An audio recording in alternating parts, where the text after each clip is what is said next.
I used to think betrayal came with warning signs, raised voices, arguments, dramatic exits. But I learned that sometimes betrayal is quiet. It creeps in through whispers, through a piece of paper, through a lab result that claims to define your entire identity. 4 years ago, my dad, my supposed dad, found out that my mom had been having affairs. Not one, not two. Her whole life with him was riddled with lies. He had forgiven her before, tried to keep the family together for the kids, as people like to say. But this time, something shifted. This time, he got it into his head to do a DNA test. Not just on me, on all three of us kids. That was the moment everything shattered. Turns out, my siblings were his. I wasn't. That single result tore a line through my life like a knife through paper. My dad. No, the man I thought was my dad. Divorced my mom immediately, moved out, and took my siblings with him. Left me behind. Just me. Like I was the mistake that needed to be erased from the family photo.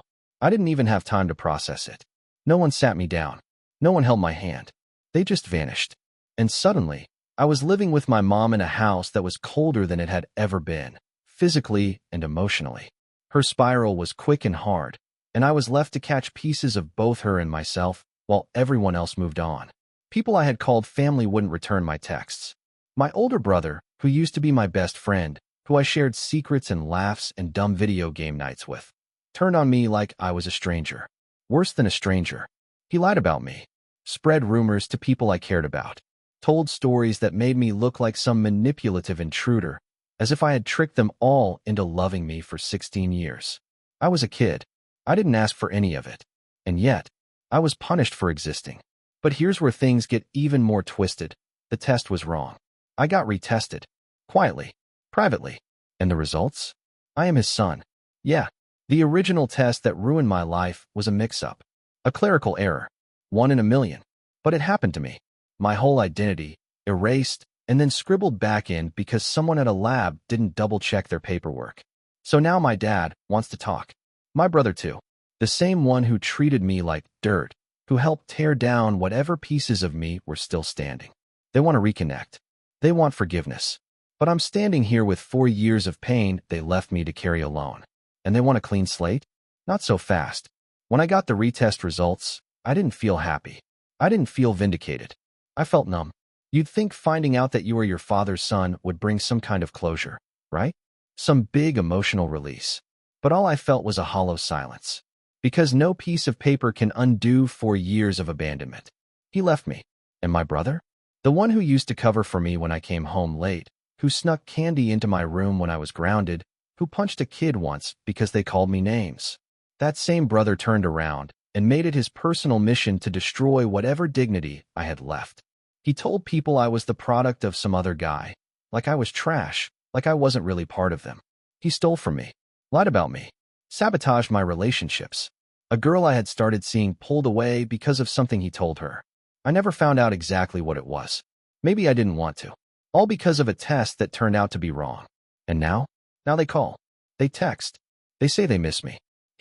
My dad, he even said, I just didn't know what to believe back then. I was hurting. You were hurting? I was 16. I lost my father, my siblings, my name. I watched my mother fall apart, and I had to be the one to hold her up, even after everything she did. I sat at empty tables while you took my siblings to family dinners. I got the cold shoulder at school because of rumors. I had to delete half my social media just to escape the comments from people I thought were friends. But sure, tell me more about your pain.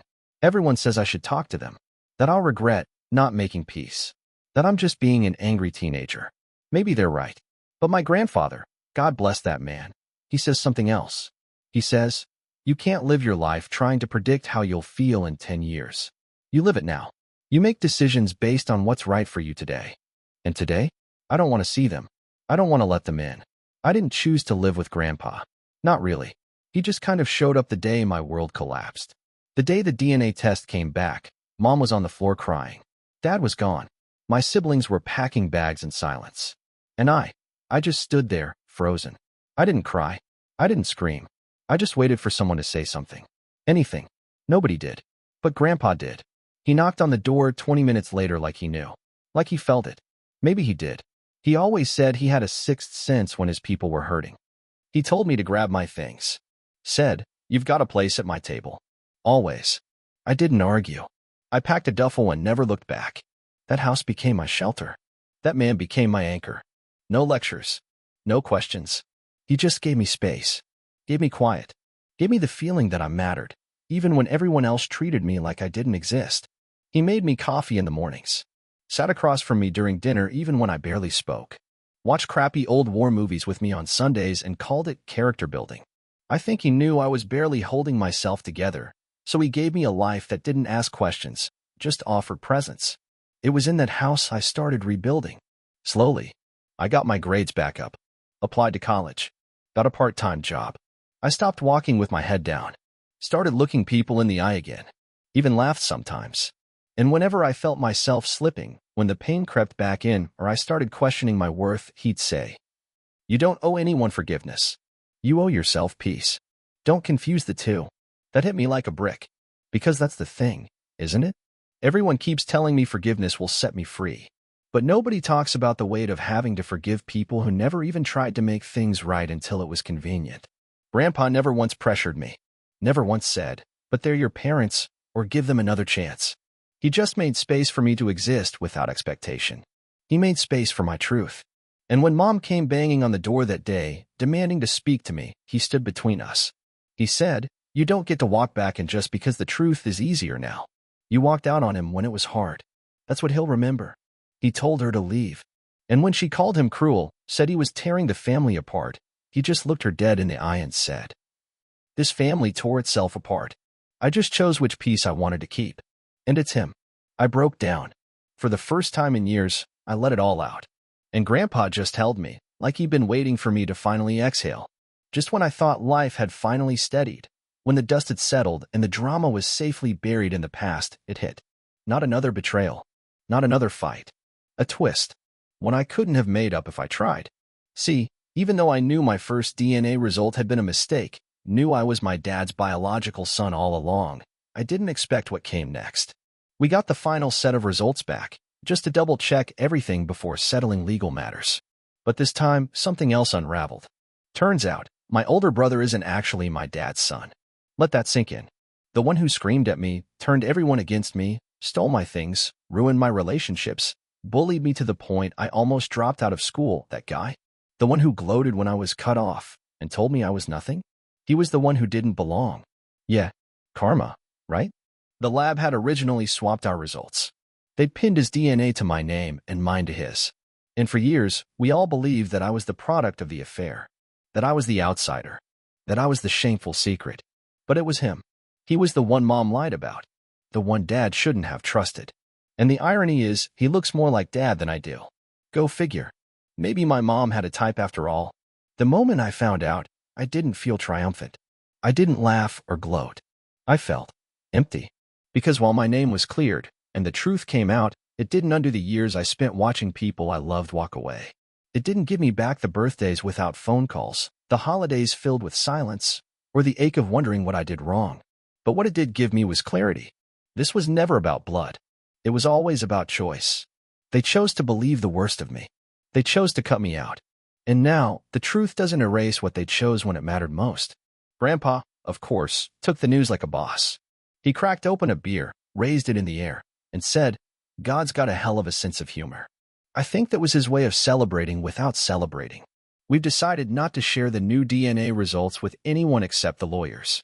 The settlement we're getting has a confidentiality clause anyway. No interviews, no discussions, no fireworks. Just cash, silence, and the sweet satisfaction of knowing the truth. As for my dad, he's still trying, still calling, still texting, still trying to play rebuild without ever acknowledging the fire he started. And my brother? He's spiraling. Guess it's different when you're the one being left out. Guess it hurts when the people you relied on for your identity suddenly look at you like a stranger. I won't lie. I don't feel bad for him. I feel done. This isn't about revenge. It's not about proving anything anymore. It's about me finally having peace. It's about the grandfather who picked up the pieces and reminded me that real family doesn't walk away at the first sign of a storm. He chose me when nobody else did. And that's the kind of legacy I plan to build from now on. No second chances for those who didn't offer me a first. After everything, every lie, betrayal, DNA test, and apology that came too late. I finally understood what family really means. It's not blood. It's not matching last names or sitting around the same dinner table pretending everything's fine. Family is who shows up when your world falls apart. It's who chooses you when no one else does. For me, that's Grandpa. He never doubted me, never hesitated. While everyone else looked at me like I was a stain on their reputation, he looked me in the eyes and said, "You're my boy." End of story. And he meant it. When I was sleeping on a couch after being left behind, he cleared out his guest room and said I wasn't leaving until I was ready. When Mom started acting like we were the villains in her drama, he handled her with the kind of quiet fire that made grown men back off. When Dad and my brother came crawling back, Grandpa stood in the doorway, arms crossed, jaw tight, and said, "You lost your chance. He's not yours to hurt anymore." He didn't just give me a home. He gave me back my self-worth. These days, I don't think much about my old life. I don't waste time wondering if Dad really misses me or if my brother regrets everything he did. That's their burden to carry now. Me? I'm building something new. I got accepted into a college out of town. Grandpa drove me there himself in his beat-up truck, helped me move into the dorms, and handed me a tiny safe with a note inside. I didn't open it right away. When I finally did, it just said, "Keep your head high. Be the man I already know you are.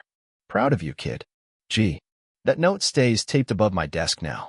Because no matter where I go, I carry that strength with me. Not from DNA, not from the people who gave up on me, but from the man who never did. Maybe one day I'll want to talk to Dad again. Maybe my brother will find his own way to healing. Maybe. But I'm not waiting around for them anymore. I've got a future to chase, a life to live. And thanks to one real piece of family I never lost, I'm finally free to live it on my terms. This is where my story begins.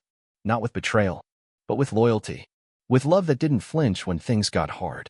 With a grandfather who stood in the ashes and refused to let me burn. And that's the only family I'll ever need.